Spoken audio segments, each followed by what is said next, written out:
स्वागत है आपका डेमोक्रेटिक चरखा में। मेरा नाम है फहीम खान। यूपी से चला बुलडोजर राज का असर अब बिहार के राजधानी पटना के राजीव नगर के सटे नेपाली नगर में भी देखने को मिला।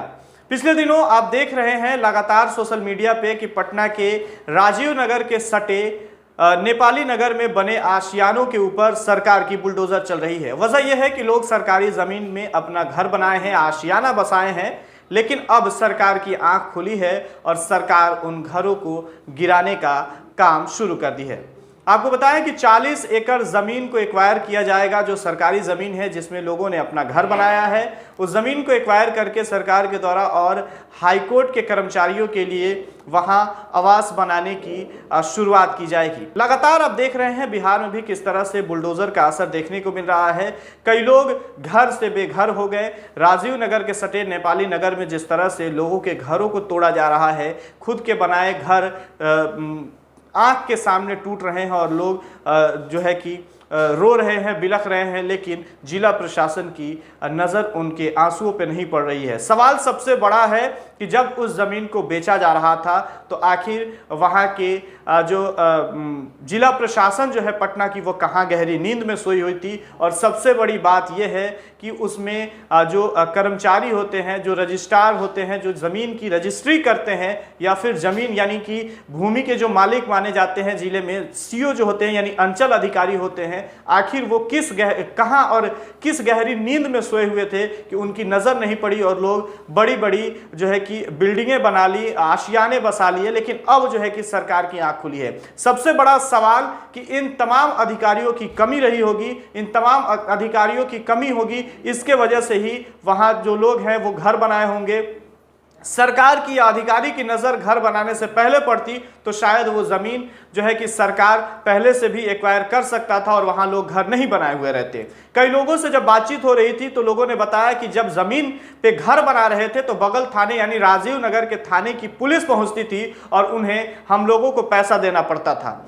जब पैसे देने के बाद ही घर में काम लगता था, नहीं तो काम को रोक दिया जाता था। यानी कहीं ना कहीं इसके पीछे बिहार का जो सिस्टम है, जो भ्रष्ट सिस्टम है, ये सबसे बड़ा जिम्मेदार है। आज उन लोगों के घर को तोड़ा जा रहा है जो गांव देहात और दूसरे जिले से आकर के पटना में रहने का शौक रखते थे और उन लोगों ने अपना गांव का घर और जमीन बेच करके राजधानी पटना में आकर के घर बनाया। लेकिन सरकार की नजर आज डायरेक्ट जो है कि उन लोगों पे पड़ रही है जो वहां घर बनाए हैं। लेकिन क्या सरकार की नींद अब जो खुली है, अगर कुछ दिन पहले खुली रहती तो शायद वो जमीन भी बचा रहता और लोगों के जो आशियाने हैं वो भी नहीं उजड़ते।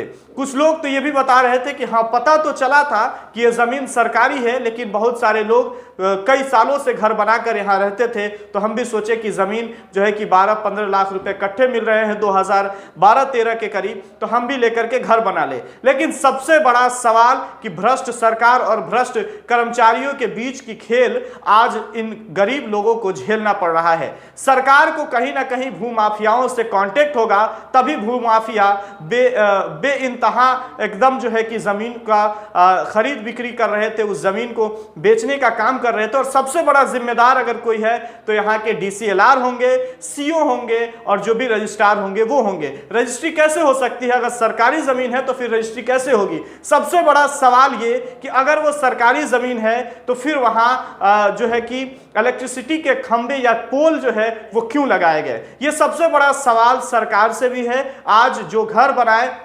लाखों लाख करोड़ों रुपए लगा करके घर बनाए, आज उनके ही आंख के सामने उनके घर को तोड़ा जा रहा है। क्या यह भ्रष्ट सरकार और भ्रष्ट कर्मचारी इस बात को समझ पाएंगे? नहीं, क्योंकि वो पैसे लेकर के बैठ गए। तमाम, ये मैं नहीं कह रहा, राजीव नगर के सटे नेपाली नगर में जिनका घर टूट रहा है उन लोगों ने बताया, ऑन रिकॉर्ड, ऑफ कैमरा भी बताया, ऑन कैमरा भी बताया कि अधिकारियों के द्वारा और पुलिस प्रशासन जो पुलिस है राजीव नगर की, वो पुलिस आती थी और पैसा लेने के बाद ही काम चलता था। लेकिन सरकार की नजर आज जो उन घरों पे पड़ रही है, उन आशियानों पे पड़ रही है और बुलडोजर चल रहा है, लोगों का आशियाना टूट रहा है, लोग घर से बेघर हो रहे हैं। कुछ लोग तो ऐसे भी मिले जिनका घर तोड़ दिया गया और सारा सामान जो है कि उसी में नष्ट हो गया क्योंकि वो नहीं निकाल पाए थे। हालांकि ये सबसे बड़ा सवाल है, आप आप इसको किस नजरिए से देखते हैं, कमेंट करके जरूर बताएं। ये भ्रष्ट सरकार और भ्रष्ट अधिकारियों की कमी रही, इसके वजह से ही वहां लोग घर बनाते गए। और हालांकि कुछ लोगों ने यह भी बताया कि घर का जो टैक्स होता है, जो नगर निगम एरिया में जो टैक्स दिया जाता है, उस टैक्स को भी लोग देते हैं। सबसे बड़ा सवाल ये कि अगर वो सरकारी जमीन है, अतिक्रमण लोग किए हुए हैं, तो फिर वहां सरकारी पोल क्यों लगे, इलेक्ट्रिसिटी पोल क्यों लगा, ये सबसे बड़ा सवाल है। हम यहीं छोड़ जाते हैं आपको, कमेंट करके आप जरूर बताएं इस पे क्या कुछ आपकी प्रतिक्रिया है। ऐसी तमाम खबरें आपको दिखाएंगे, बने रहिए डेमोक्रेटिक चरखा के साथ।